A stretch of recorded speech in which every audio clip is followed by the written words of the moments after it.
I'm so sorry, Sardar, you're muted. Thank you.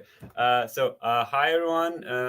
We are live today, and we have Michelle here as a virtual intern for our embassy, and I think she will introduce herself better than I can do, and let's start. Okay, hi. Thank you everyone for having me. I am a student from the USA. I'm a rising senior at Duke University, and I just completed an internship at the US Embassy in Tashkent. Um, so I let's see if I can bring up the presentation while let's see. So I wanted to do not a comprehensive presentation, but rather an exploration of some of the policies that are used by some governments to afford the energy transition, especially in Central Asia. So this is not comprehensive. You could do a whole PhD on this. And I'm not an expert in this topic whatsoever. I just enjoy exploring why these policies work, what they look like in practice, some of the benefits and drawbacks. I know it's political here, so I recognize that as well. I just thought it would be good to look at these in more of an objective light and see what is good and bad about some of these policies. I thought it could be also something unique I could contribute to the Chai Chat series. And yeah, this is not authoritative at all either. Um, there's plenty of information I did not include in here. Um, and I encourage you to go and explore this on your own. So let's get started. So first of all, let's talk about the state of affairs in the region with regards to energy. There are many aspects of the issue that are unique to Central Asia that also open the door to a lot of good things about the energy transition. This allows the energy transition to happen more readily in Central Asia than other regions. Um, First of all, a lot of infrastructure is still from Soviet times or right after Soviet times. It needs to be replaced in some places. I'm sure if you are from the region, you're familiar with blackouts being frequent as far as I've heard and read. Um, and so the numbers are that, at least in Kazakhstan, 70% of the electrical network has wear and tear in 2023. This means that there are energy losses, there are blackouts, etc. And this is extremely high relative to 10% in Russia, 21% in the Congo, 19% in India, compared to the 70% in Kazakhstan. So this puts it into perspective for now it's a time of transition. It's time to, since infrastructure needs to be replaced anyway, potentially making that investment. Dependence on fossil fuels, the way that this region is written about in the news, it's always fossil fuel dependent economies. So in Kazakhstan, the financial crisis revealed how dependent the country was in many ways. And so we're going to explore later on why the government began to pivot towards diversifying the economy because they were so hurt by global volatility in the energy sector. Next, energy pollution, air pollution, I mean. So much of the smog that you might see comes from chemicals and car exhaust being heated by the sun. Also power generation, industrial processes, construction, coal burning, all of these contribute to some of the poorest air quality that we see in the world. And lastly, COVID aftershocks, and obviously some of the shocks from the war in Ukraine. All of this adds to oil price volatility, smaller budgets for many countries in the world. Um, and this means that these countries may be more vulnerable to this volatility. Renewables are actually far more resilient to COVID shocks and so on, compared to fossil fuel energy sources. So it's a way for countries to kind of shore up their own energy security as a part of this energy transition. So also we see that in a lot of these countries, um, oil price subsidies, fossil fuel subsidies in general are seen in many of these countries still, um, usually because they're politically difficult to remove, and also it allows for consumers to buy fuel and important things that they use on a daily basis at an affordable price, and that's extremely important. Um, and so by keeping carbon prices low enough that people can live above the poverty line, that's something that governments are very interested in as well. So we often see this trade-off between affordability and pollution. And so that's why I wanted to explore how we can make it affordable, how we can make the energy transition affordable. So let's see here. This is just a graph to show, in general, in reference to the world, um, we see Kazakhstan and Turkmenistan have the most emissions in the region relative to the world per capita. These are some pretty high numbers, and yeah, so I'm only going to get into a few country examples here, but just wanted to give a whole picture. And then here is a picture of subsidies as well. Fossil fuel as a percentage of GDP. Kazakhstan has the highest in this graph, but I've also seen that Uzbekistan has 6.6% of GDP, um, and apparently natural gas is at half of its natural price of what it's supposed to be. So, um, but both Kazakhstan and Uzbekistan plan to phase out these subsidies. So we will talk more about that later. So I just went into this already. This is our big question. How can the energy transition be affordable and therefore possible? So I'm just going to be going into just a couple of different policies that are often talked about in the news, and we're going to talk about benefits and drawbacks. So I know this is a bit of a wall of text. You don't have to read the whole thing, um, but carbon pricing, it's actually quite simple. All it is placing some sort of additional fee on each unit of carbon emitted into the atmosphere. So the logic here is pretty simple. If producers have to pay for the damage that they contribute to the environment, they will produce less and therefore damage the environment less, right? Um, and then there are some studies that do show that it creates reductions in emissions. Um, it's pretty clear that that happens because you are making it more expensive to emit carbon. So of course, yes, you typically do see the fallout effect of less carbon is emitted. Um, so according to the Tax Foundation, Sweden and British Columbia both implemented the tax when they had already transitioned away from fossil fuels a little bit. Tax seemed to strongly reduce emissions. And the UK did it when they hadn't yet transitioned away from fossil fuels, but they still saw strong emissions reductions. So we see that it works in a variety of economies to reduce emissions. So, oh, I meant to have a transition here so it didn't look as scary once I changed the slide, but I just wanted to have a very quick 2-minute economics lesson. I promise it's 2 minutes.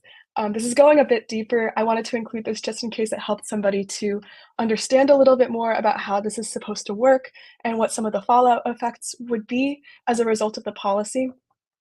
So bear with me. So yeah, the only thing important here to understand is that in the oil market, you have the producer and you have the consumer. They're making decisions based on their own private information and what matters to them. They're not really considering the fallout effects of the policy on air pollution, on all of these other environmental effects. Um, and so there's an invisible social supply curve that is not aligning with the private supply curve that's actually being used in the market. And this creates social loss because this is an externality associated with, for instance, refining oil and burning oil. So um, producers will choose to refine more oil or produce more oil, burn more oil than what is actually socially optimal. Um, and because of this, we see this social loss in the market. So this is a market failure. How do we correct this? So we can internalize the externality by allowing the producer to include environmental damage costs in their calculations. Well, how do you do that? You include those environmental damage costs as a tax, as a per unit tax. And if you set that tax at a high enough level, at the right level, you can push back that social supply, private supply curve to match the social supply curve and where it is, and the industry will produce the socially optimal and lower quantity of oil. They will burn the socially optimal quantity of natural gas, and so on. So that's the idea here. Um, and as a result, you end up getting this box on the graph, which you can see of tax revenue. Um, and the amount of this that comes from the producer or the consumer is based on how elastic each side is, how much they can switch to cleaner alternatives in this case, or cheaper alternatives in this case. Um, so therefore, but we don't know, according to this graph, how much each producer, the producer and the consumer pay into this tax revenue, and that becomes important later. So we see the quantity of oil or whatever good that this is decreases, but the price does increase. Um, and then also, we don't see in the graph that administrative costs are added. Sometimes they can be very significant. And if you do not meet those administrative costs, then you can't enforce this system. And therefore, you see a lot of cheating as a result. A lot of companies that kind of fudge the numbers and so on. So we see here that some drawbacks can come as a result of this policy. Um, oh, and please, if I'm confusing anyone, if this is a confusing explanation, please send me questions in the chat and I can try to answer them as I go, because I want to make sure I'm not over-explaining or under-explaining anything. So it's all about balancing the amount of tax to create enough pressure for innovation and pushing away from um, emitting carbon. But if you push it too hard, if you have too high of a tax, you may push people into poverty because everyone has to buy energy, right? Everyone has to use fossil fuels or energy in general in their daily life, or electricity, or that sort of thing. They have to use public transport, for instance, as well. Everybody is touched by this market every single day. And so if they all experience more of a higher cost of doing all of these things on a daily basis, it doesn't mean that they can necessarily transition away from using these items. They're just going to keep using them every day. It means that there's less income available to use in other things. So this pushes people into poverty because they do have less income available to live their daily lives often. So, but this is a case when the policy is not done right and not done with the consumer in mind. Of course, you can do it in such a way where people are not pushed into poverty. But this is a potential drawback to the policy if it is not done right and with the consumer in mind. And as a result of this policy, we do see that the burden will fall at least partly on the consumer as well as the producer. Um, and then, so it also relies upon, are alternatives available? Maybe the consumer can, use energy that is actually from a solar panel instead. And then that means that they can pay less for their energy with a carbon tax, and then still, emit less as a result. That is, the desired result. But if that solar panel is not available as something they can actually transition to using, then you end up just burdening the wallets of people. So that's why it's important that alternatives are available before such a policy can be implemented and really have the desired effect. The other thing is that companies may not change their emissions habits. Consumers may also not change their buying habits. They might just eat the cost because there are things that keep consumers and companies in their lanes, which is like loyalty, just path dependency, wanting to do the same things as before, uncertainty about transitioning to something that's, maybe they're not sure of how high the quality is of this new energy or style of manufacturing and so on. So it keeps people doing the same things as normal, even though, maybe other conditions in the market say that rationally they should be transitioning to the alternative and so on. And often we see that cheating is pretty easy in many cases if the regulatory conditions are not high enough. So therefore, this means that the policy just might not work. It just might not be seen by the company as something that's actually a barrier or any pressure that's causing them to emit less. Um, Also, this policy has a reputation for being loved by huge oil conglomerates because it allows them to just continue emitting, and the tax is often not high enough to actually induce this socially optimal amount of emissions. Um, Obviously, we see that it can be effective. It can bring the effective solutions that we discussed earlier, but we also see all of these fallout effects that, yes, they can be seen as a little bit of a better policy for companies to point at and say, oh, yeah, let's just do this instead. It'll make my bottom line better, and I don't have to actually transition or make any changes. Um, so we see that that's definitely, it can be the case. But here, I wanted to point out a case study from the Kyrgyz Republic. This is not necessarily a carbon tax. It's sort of like a proxy for a carbon tax, like something that's similar but not necessarily the same. So it's a fuel excise tax of 29.4%, pretty high. And the goal is to reduce emissions by almost 37% by 2025. Um, so this is so the Kyrgyz Republic is kind of a small net emitter. It's enormously affected by climate change. We see weather shocks on agriculture, drought, reduced efficacy of hydropower, and so on, as a result of climate change. So um, even though the country doesn't necessarily emit that much carbon, um, they're making the change anyway.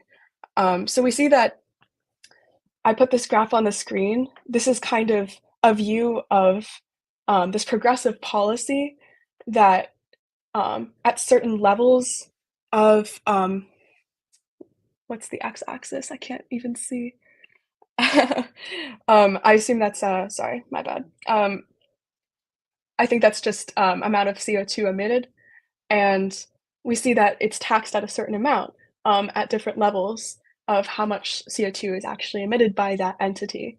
But we see it doesn't ever meet the threshold that is indicated by, I believe, the OECD for 60 euros per ton, which is kind of a mid-range estimate for how much carbon should cost per ton emitted.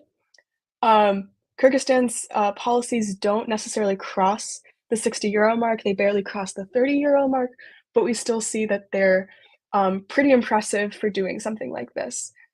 So um, we see that here's a graph of actual energy use in Kyrgyzstan and um, since 2000. So not a lot has changed over the past 24 years, but we do see that hydropower, this is a good explanation for why it's possible to implement something like this.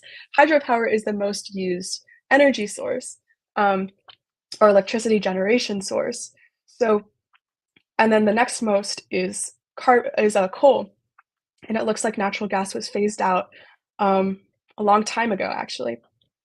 So it's all about trying to eliminate that last little bit. This is, of course, just the electricity generation market. So it's difficult to kind of show or tell if there's anything else um, in the market. You know, maybe they're using other sources for other things, manufacturing, etc. But this is the chart that I found.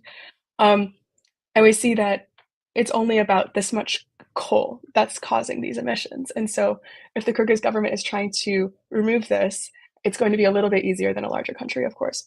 So, um, and of course, they have the support of multiple investors from abroad, including the UNDP. And so this is a successful story in many ways. Do we know that the success is as a result of the policy? I'm not sure. I didn't read anything that was totally conclusive. It's possible there is something conclusive out there. Um, but yeah, this is pretty interesting in my opinion. Um, oh, and one extra note before I leave this. In many ways, removing subsidies itself can be like a carbon tax.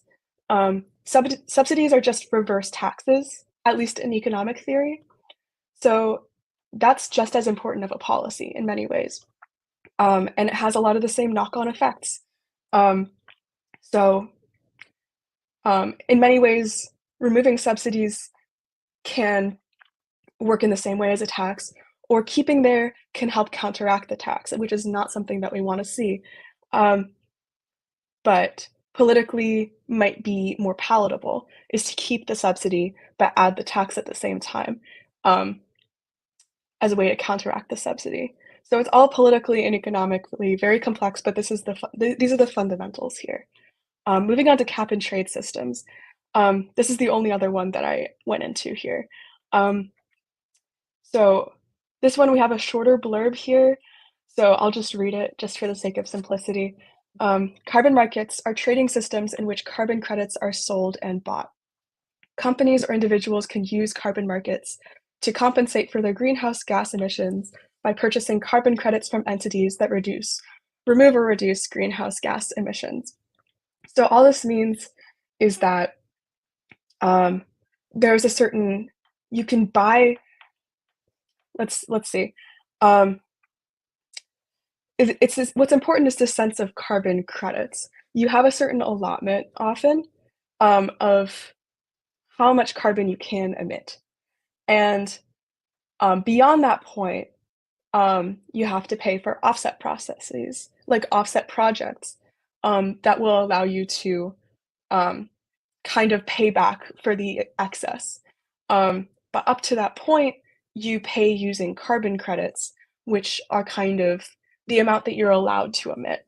The amount that the government says, yeah, that's fine, or and sometimes these credits can be bought and sold on a market. That's the thing that makes it theoretically economically efficient. Um, because if there's some sort of um, smooth and easy trade between all of these entities, um, the companies that can make the most use out of those credits and have the most efficient processes, make the most energy, make the most profit, will be the ones to pay for these at the highest amount and therefore get these credits. So I know it's kind of complicated. I have a 30-second economics lesson coming up, and I hope that's not too much. I wanted to not overburden the presentation. But the whole point here is, I know it looks very complicated, but it's basically the same thing as before, except for the fact that the supply curve is straight up, but you end up in the same place. That's kind of what I wanted to emphasize here as the fallout effect. Um, you end up in the same place as the carbon tax if they're both done right under the proper circumstances, there being no cheating, and so on.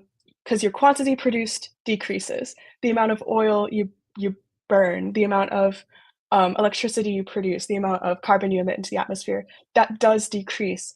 Price does increase as well. And this can eliminate social losses if the policy is done properly as well, because you have this same externality that you're internalizing. You're correcting for a market failure in that way. The difference here is that there's no tax revenue generated. Instead, all of that would have gone to the government as tax revenue ends up going to the sellers as surplus or extra profit. Um, and that, you can see that in the picture because there's the box that would have been filled in, and that just goes to the seller instead. So, also not pictured here, more administrative costs that burdens both the seller and the government, because both of them have even higher administrative costs than what they had with the carbon tax in most cases. It's pretty difficult to police a cap and trade system because when you're trying to make sure that that companies don't exceed this allotment, it's kind of difficult to say to kind of follow up on these things. Easy to fudge the numbers, just like the carbon tax and so on. But what's really cool is that you might have more direct control over the amount of carbon emitted. It means that a government can centrally stake down, we don't want to emit more than this amount of carbon this year. Okay, let's just give out the quotas for the year to all of the companies, and we'll make sure that the sum of all of these quotas is going to be less than that production cap. Now, sounds pretty good, but there is a lot of caveats here. It's not going to necessarily work perfectly. I also wanted to highlight there are two different types here. Hopefully, this will kind of illuminate how this works in practice. One way is that you can control some critical factor of production. For instance, if the government controls petroleum production as like a state-owned company or something, it can directly control how much goes to each industry. That's a way of central planning to for an environmental end. I've never seen a case like that. Maybe they exist because I read about this. But typically what you do see is a one-on-one quota-based system. So if there's a limited set of producers, the government can provide direct quotas to each one, and the sum of all of those is the quantity ceiling or the cap in this case.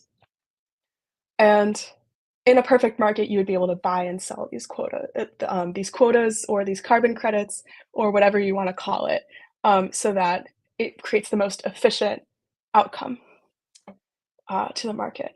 So there's a lot of drawbacks, potential drawbacks if the policy is not done right.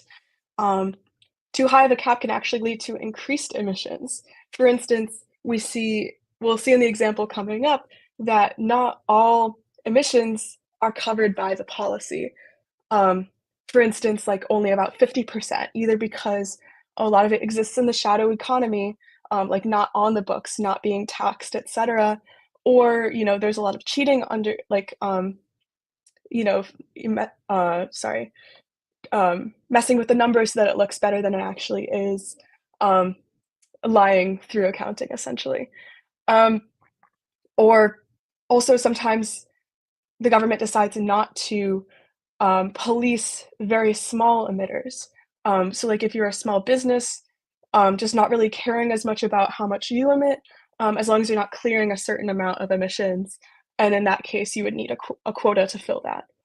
Um, so we'll see about that in a second. I know that's a lot to introduce at once, but sometimes too high of a cap um, can unexpectedly um, increase emissions because you accidentally set it a little too high, considering that you're kind of estimating many factors here. You're estimating compliance, you're estimating blah, blah, blah.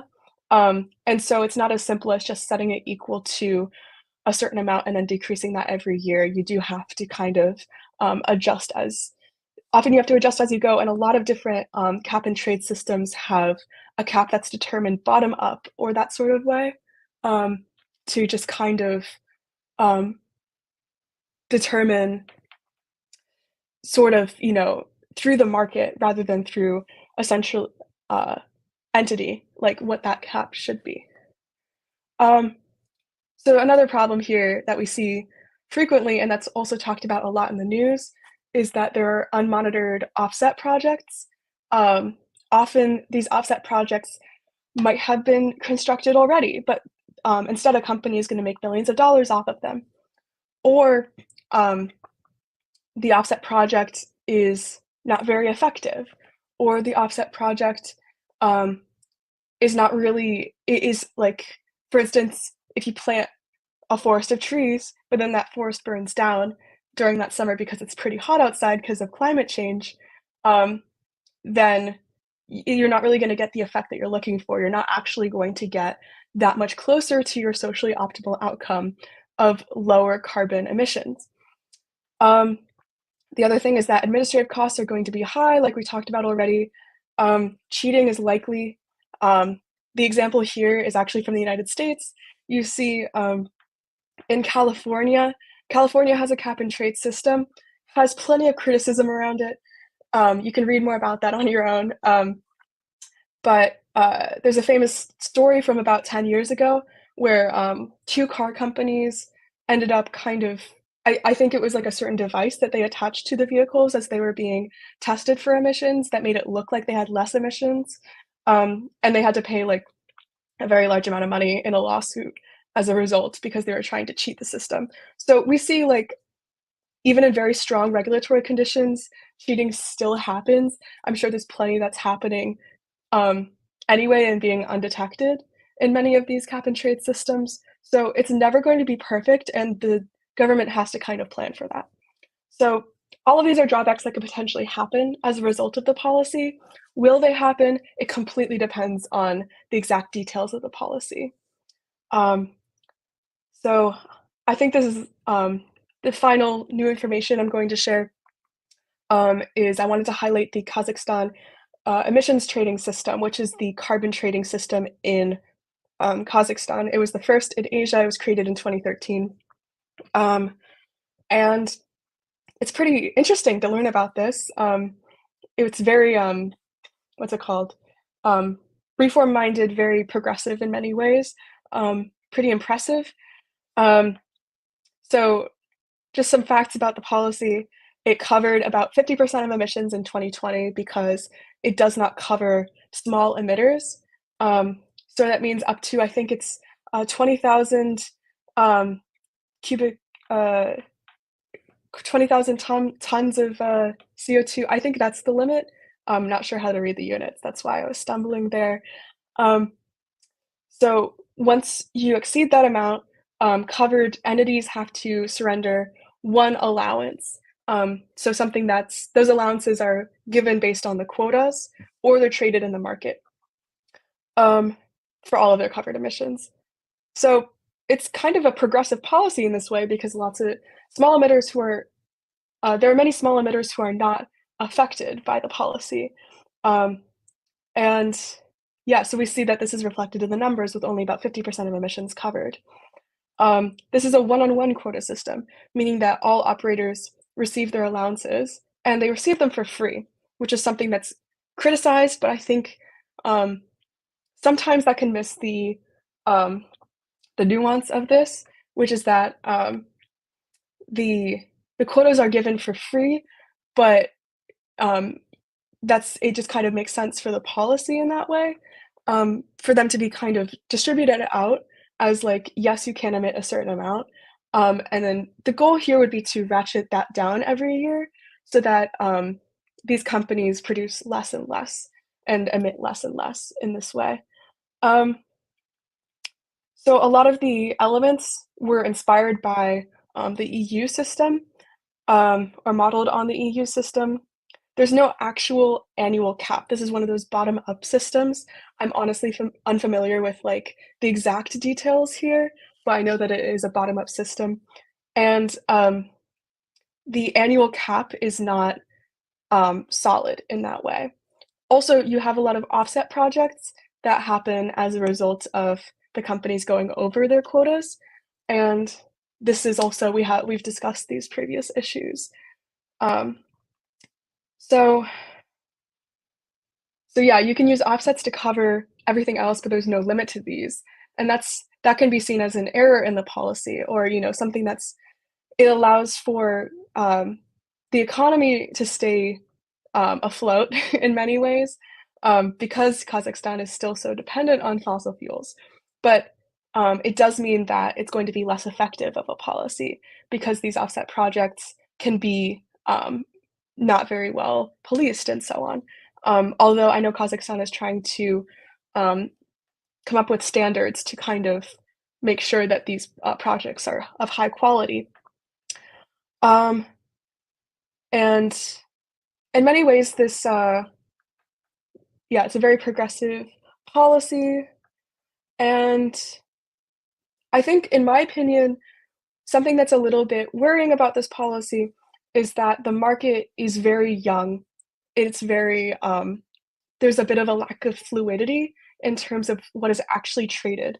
A lot of companies, at least from what I was reading, this is back in 2016. I actually couldn't find anything for the case for right now, but back in 2016, um, there was not a lot of trading at first because companies were unsure of how they would be monitored for compliance. They were uncertain about like how to trade them or like what it would mean to trade them.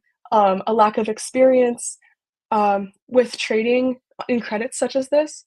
And this means that there are inevitably going to be inefficiencies in the market because the companies and entities that can produce with the highest efficiency are not gonna be able to get them because the market is not fluid enough. Um, so I think that's pretty interesting in my opinion. Um, so overall, very impressive policy, but of course you're going to have holes and ways in which it's kind of difficult um, to walk the line between affordability and pollution in these ways. Um, so there were some very recent reforms. These were announced in February 2024. So we see Kazakhstan is actually investing a massive amount of money into wind power stations, solar power stations, and hydroelectric power stations. Why is this important? Because of what we talked about earlier. By increasing the capacity in the market for renewables, you're creating alternatives for for types of energy that producers and consumers can choose instead of fossil fuels, and this means that the policy is gonna be that much more effective. The carbon pricing or cap and trade system is gonna be that much more effective because producers and consumers will have an option to go and install that solar panel to, get their power from wind power instead, and so on, which is, pretty impressive, and I think, like, assuming these projects do work and, are actually constructed and so on, it could really increase the capacity and the impact of these policies. So these are some graphs I whipped up. Um, so we see that in 2015, between 2015 and 2023, we see that there's a huge increase in the uh, the amount of renewables the amount of renewables that are used to create energy in the sector. Um, and it's actually in line to meet Kazakhstan's goals of 15% by 2025. Because we see that in 2023, the figure was 13.7. That's pretty close. So I think that this is pretty cool. We don't know if it's as a result of the policy. It's probably as a result of a large conglomeration, a large mixture of factors. Um, but it's still pretty exciting to see. So, lessons learned. We have to think about progressivism with these tax schemes, or they will never work. Um, we need to think about how they would affect the lowest income consumer. Um, like, what would the consumer actually choose to do? Do they have the ability to choose different goods, or are they going to be just eating? Is the tax just going to be eating into their bottom line, into their income, and driving them below the poverty line? So it's important to think about those things when creating the policy, um, and um, often that means that you need to grow the capacity for renewables in tandem or even before the policy is implemented, so that the policy can have the desired effect as a instead of just shrinking the economy. Um, so, and then the other thing is that you need strong regulatory conditions, or producers will cheat. It's almost impossible to eliminate all cheating, as far as we've seen. Um, in in the many different iterations of cap and trade and carbon taxes that we've seen, but it's important to keep this in mind as an um, a important fundamental foundational principle that must be included in your planning of a policy like this. It's possible that the policy won't work as well otherwise. And the last thing is that subsidies are still pretty important. And it's a way to kind of removing these subsidies is a way to also progress towards um, emitting less carbon in these countries. So that's kind of all I have today. I kind of ignored the comments a little bit, but hopefully I'll be able to go through them really fast. Thank you for your time. Again, I'm not an expert, so I'm just going to try my best with the comments. But yeah, um, I hope this was a good enough explanation for certain things. And I encourage you to look things up on your own if you want more information, because there is so much information out there, plenty of TED Talks and so on. So, yes, all right. What do you think awaits Central Asia and the future if current trends continue? I'm actually kind of optimistic. I know a lot of news articles have been like, "Oh, yeah, like, maybe this is not gonna be as effective." There's a lot of political pushback on removing subsidies and, implementing carbon taxes and so on. And of course, these are very important things. It's important, that the consumer is, put front of mind in terms of these policies, and these policies are not implemented without the people in mind. That's very important.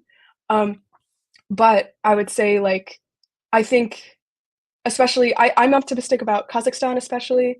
As I explained in the presentation, I don't know too much about the ins and outs of every single country's policies, but I think in general, it seems like, um, the region is starting to be ready to transition. It seems like the people in power, are at least announcing interesting and good projects, that should, if they're actually executed, they could be very effective. But it's impossible to tell at this point until, um, it's actually, rolled out. What do you think about what Central Asian states should do and how regular citizens can, meet these ends to, reduce emissions? Um, I'm of the mind that this is maybe more of a personal opinion, but I think that it's important for large companies to take into consideration that they're the ones who are actually emitting the carbon. Um, and so I think that we have a lot of blaming on consumers to try to um, change to cleaner fuels and so on. And sometimes the consumer just can't do that. It's just not, it makes no sense financially for them to do so. Um, and so I think it's important for all of us to keep it in mind. And if there is an alternative in mind, like an alternative that you can choose that is cleaner, that is not going to that makes sense for you to reasonably do instead, then it's important to consider doing that. Um, but obviously not everyone can do that. I think it's important for, recognizing that limitation, it does come from the companies first usually. It comes from growing the renewable sector, the alternatives, available in the market. So I think that that's kind of that's a little bit repeating what I said in the presentation, but, um, that's generally my point of view on that, and others may disagree, but, yeah. Can you recommend some TED Talks on the topic? Um, I I've watched a few over the years. The one I watched most recently, I forget the man's name. Um, I think it was from a university in Brussels, if I'm not mistaken. If you just look up, TED Talk, carbon trading, carbon pricing, something like that, or even just TED Talk, environmental policy, these sorts of ideas, I'm sure you will find, like, dozens of TED Talks. Um, I think they're also a great way to learn different languages. I don't know if anyone here, is at that stage right now, but, I think the language is quite clear in many of these. So, yeah, and I also think that the ideas there can be clearly articulated also. So it's a good way to kind of get a basis in this topic. Um, yeah, I'm sorry, I don't have any particular ones on the brain right now, but, I hope that that helps. Definitely go to the YouTube search bar and look up those sorts of things. Also, not necessarily from TED Talks, just, in general. Um, why am I interested in this topic, specifically in Central Asian countries? Um, well, I mean, it's something that I study. I study economics and Russian, among other things, and, I'm very interested in the post-Soviet world, but also I'm going to Bishkek this summer, and I think it's a pretty cool region, and I'm very excited to go. Um, and it's pretty, essential to a lot of current geopolitics, which I won't get into right now, but, I find it interesting based on that as well. But, yeah, I find Central Asia a very cool region, very interesting region, love to read about it, and, yeah, pretty essential to a lot of important things happening in the world, especially in the energy sector in Central Asia, I think. Um, so, yeah, that's my big answer. Have I been to Central Asia yet? No, but I will this summer. So, very, very excited about that. Um, yeah. because it is pretty expensive to get all the way there from the US. So forgive me for not going sooner, but I'm glad I can go in general. So that's the final question for right now. Does anyone else have any questions? I can just hang out for another few seconds. I know this was a bit of a shorter chai chat, um, but I hope that this was still helpful. Do you think all solutions you mentioned can help? Do you have any evidence of this? Um, I did find that a handful of studies from which company was it? I have it in my notes. um, yeah, so I read a I read a little bit from the Tax Foundation about Sweden, British Columbia, and the UK, which I mentioned earlier. It does seem the policy was potentially effective there. At least the changes happened at the same time um, as the policy being implemented. We do see that it does align with theory and in practice that carbon is emitted less as a result of carbon taxation, especially and cap and trade. As long as these are done properly and like there's not many leakages, there's not much cheating going on, um, then you end up having these carbon emissions going down. That's true. It's just that there can be political pushback in actually implementing the policy, and also in terms of um, it could if there's not an ability to transition to other renewables and other alternatives, that could be, um, an issue. It can mean that you may emit less, but also at what cost? So, I encourage you to look up other evidence because I left the door open in this presentation for the conclusiveness here on purpose because, I'm not sure. A lot of economists aren't sure. And so it's all about kind of looking at the different studies and kind of seeing, okay, like, does it look like this was as a result of the policy, or was it just happening at the same time? Was it a necessary policy to implement to kind of create that pressure? Sometimes that's the case, um, but maybe there's other policies that had to happen at the same time in order for it to be effective. Um, that's my point of view on it. There are other people who are, way more knowledgeable than me who can probably explain that better. Um, and I encourage you to look up studies and evidence on your own to support, why these policies do and don't work, or in practice, how they are working or not working, because it's a very complex thing.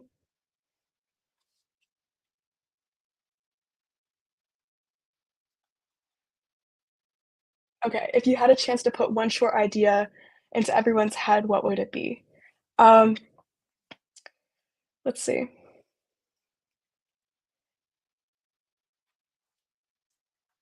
I guess in general, just, um,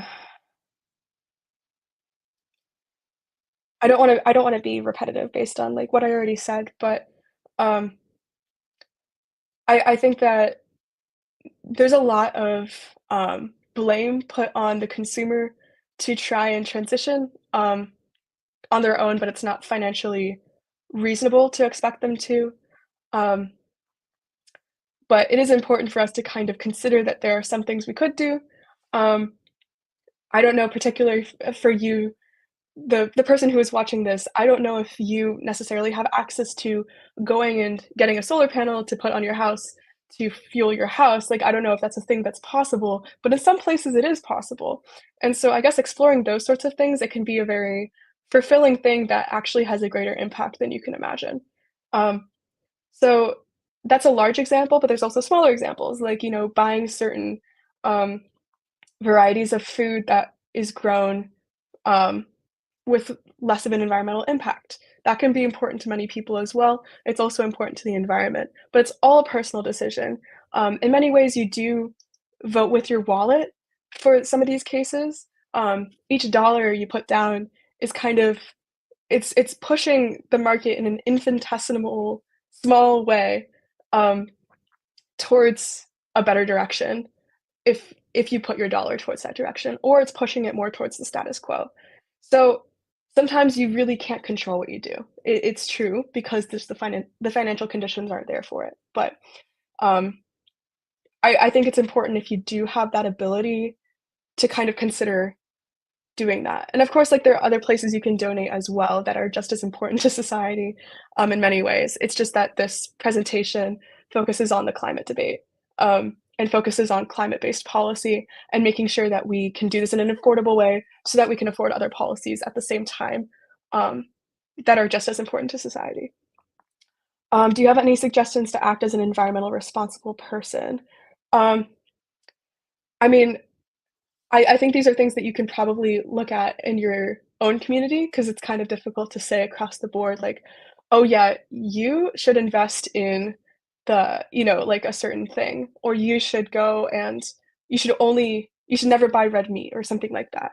Like, those sorts of things are absolutely personal decisions, and also it completely depends on the market that you're living in, and your own economic conditions. So I think it's impossible for me to, like, kind of lay everything out, but I do encourage you to kind of look in your own communities, for different things you can do. Um, I mean, using less electricity is always a good thing, but, and also, I mean, like, a lot of this is political, and I do believe that a lot of it comes top down, and it's kind of difficult for the consumer to, think of themselves as being able to change very much, but, um, of course, like, all of us working together, we can do a lot. If we can ban one thing, what would it be to save our planet? Uh, I mean, I think one fuel that is pretty important to this conversation is coal. I think in Kazakhstan, it was, like, over 50% or I forget the exact number. It's between 40 and 50% maybe, of the, sector is fueled by coal still. And coal is one of the dirtiest fuels. Um, so I would say, like, it's kind of rash to say, like, "Let's ban it," because it's almost impossible to do something like that. But there are many ways in which you can make coal a little cleaner. There are certain, like, technologies you can, um, implement in, like, manufacturing facilities, to kind of soak up particulates or kind of filter through, like, different very harmful compounds so that it ends up affecting air quality way less. That's something that, companies and governments can kind of invest in. That's something that's pretty important. Um, it's kind of looking into ways that you can if you can't transition immediately away from coal, as long as you're doing your due diligence too, it's important to also look into ways that you can make right now better, which is by, f for instance, doing these sorts of filters, or trying to do a partial transition, trying to it shouldn't just be black and white, like, "Oh, we have to use wind power," or we have like, it's either wind power or coal. Often there's ways to blend the 2, there's ways to kind of, make it safer to burn certain fuels, and it's important to look into those at the same time. Of course, this presentation didn't end up being able to go into that. I wish I had the time to put it in here. I think it's pretty important to look at, but it's also dependent on the exact manufacturing, like, style that's going on, um, like, the exact thing that's being burnt, the exact, end product that you're trying to create. Um, it's all pretty important to, consider when trying to make these blanket statements. Um, so yeah.